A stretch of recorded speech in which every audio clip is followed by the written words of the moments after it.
मित्रों, पिछले भाग में आपने सुना कि घर में नई नवेली बहू तनु की मुंह दिखाई की रस्म होने वाली थी कि इतने में वृंदा जी और सुमति जी ने आकर रस्म रुकवा दी और तनु को घूंघट लिए ही अपने कमरे में बिठा दिया। दोनों का कहना था कि जब तक कुलदेवी के मंदिर ना पहुंच जाएं, तब तक नई नवेली दुल्हन तनु अपने पति वरुण से भी नहीं मिल सकती और ना ही उसका चेहरा वरुण को दिखाया जाए। बार बार वह लोग तनु के पैरों के लिए बोल रहे थे।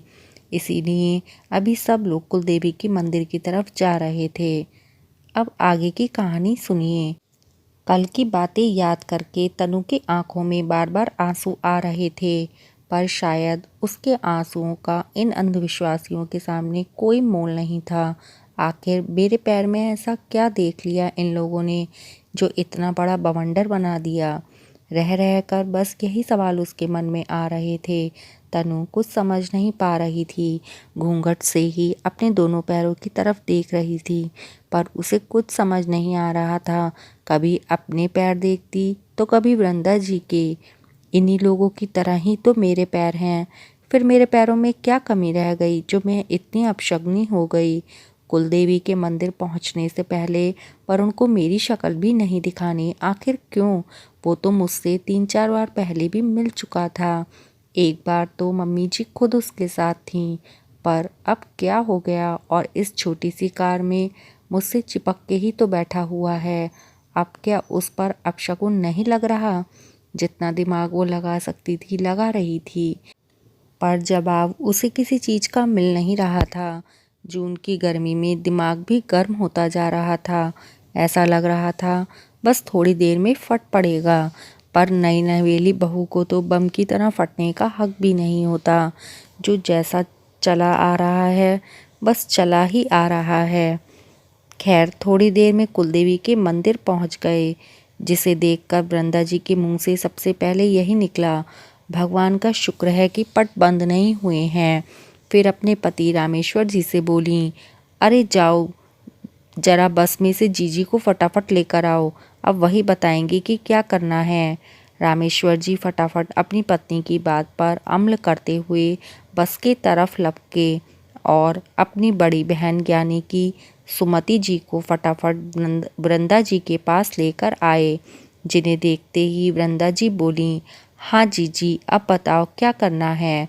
अरे करना क्या है, फटाफट से अपनी बहू और बेटे को कार में से निकालो और दर्शन कराने मंदिर ले चलो।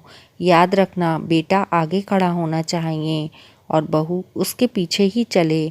ठीक है जीजी।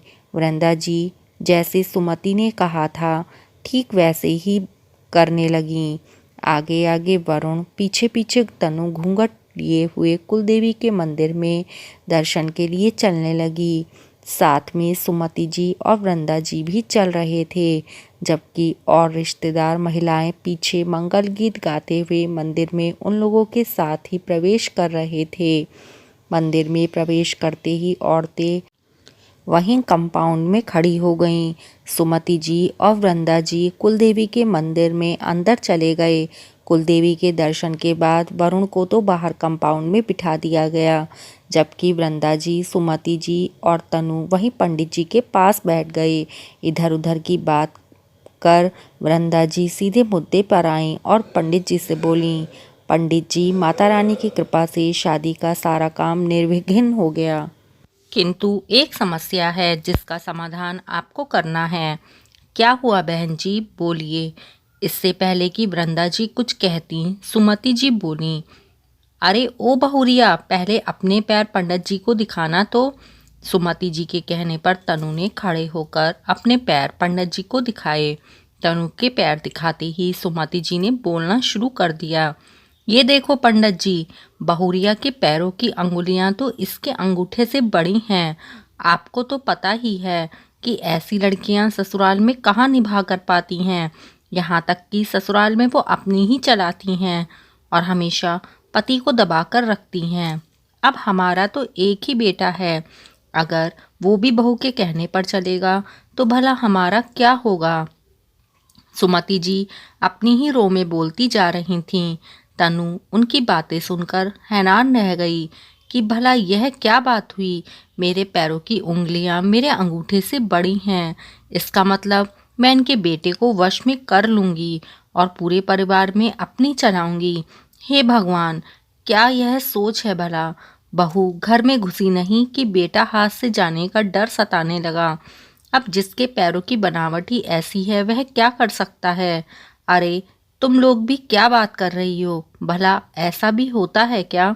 दरवाजे पर खड़े रामेश्वर जी ने कहा, जिन्होंने शायद आते समय अपनी पत्नी और बहन की बातें सुन ली थी। अरे आप तो बीच में ना ही बोलें तो अच्छा है। आप तो अपने व्यापार पर ध्यान दो। यह घर का मामला है, इसे हमें ही निपटने दो। वृंदा जी ने रामेश्वर जी को चुप कराते हुए कहा। उनकी बात सुनकर रामेश्वर जी चुप हो गए और चुपचाप बाहर जाकर अपना काम करने लगे। यह नज़ारा देखकर तनु अपनी सास के पैर की तरफ देखने लगी, फिर अपने पैरों की तरफ। उसे तो अभी भी समझ में नहीं आ रहा था कि आखिर किसने अपने पति को वश में कर रखा है। तभी पंडित जी बोले, अरे बहन जी, अब जिसके शरीर की बनावट ही ऐसी हो वो क्या करेगा। आप तो एक काम कीजिए, मैं कुछ पूजा बता देता हूँ, आप लोग वो करवा लीजिए, बाकी सब माता रानी की इच्छा। पंडित जी ने अपने तरीके बता दिए, लेकिन वृंदा जी और सुमति जी को उससे संतुष्टि ना हुई। तनु को भी बाहर घूंघट में ही बिठाकर दोनों मंदिर के एक तरफ जाकर बात करने लगीं। जी, पंडित जी ने भी पल्ला झाड़ लिया, यह कहकर कि जिसकी बनावट ही ऐसी हो वो क्या करेगा। मुझे तो पहले ही पता था, इसका कोई उपाय ना है। यह तो लड़की देखते समय ही देखना चाहिए था, लेकिन अब क्या किया जा सकता है, शादी तो हो गई। अब तो हमें ही अपने स्तर पर कुछ करना पड़ेगा। क्या करें जीजी, मेरा इकलौता बेटा है, कहीं बहू के चक्कर में हमें छोड़कर चला गया तो हमारा क्या होगा। तू तो एक काम कर, जहाँ तक हो सके बहू को दबा कर रख और दोनों के बीच में प्रेम पनपने मत दे। वरुण के सामने तो अच्छी ही बने रहना, बाकी फिर मैं हूँ ना, मैं देख लूँगी। बस तू तो बहू पर नज़र रख, अब आ गई है तो इसी से काम चलाना पड़ेगा। सब कुल देवी की पूजा करके वहाँ से रवाना होकर घर आ गए। इधर वृंदा जी भी पूरे सास पने पर आ चुकी थीं। उन्होंने 100% सुमति जी की बातों पर अमल करना शुरू कर दिया। आखिर ऐसा क्या किया वृंदा जी ने। क्या उनके मन में यह डर निकल पाया कि तनु वरुण को उससे छीन लेगी। तनु ने किस तरह इन सब का सामना किया, यह जानने के लिए इस कहानी का पार्ट 3 ज़रूर सुनिएगा। और हाँ, कहानी अच्छी लगे तो इसे लाइक कर देना और चैनल को सब्सक्राइब कर देना। धन्यवाद।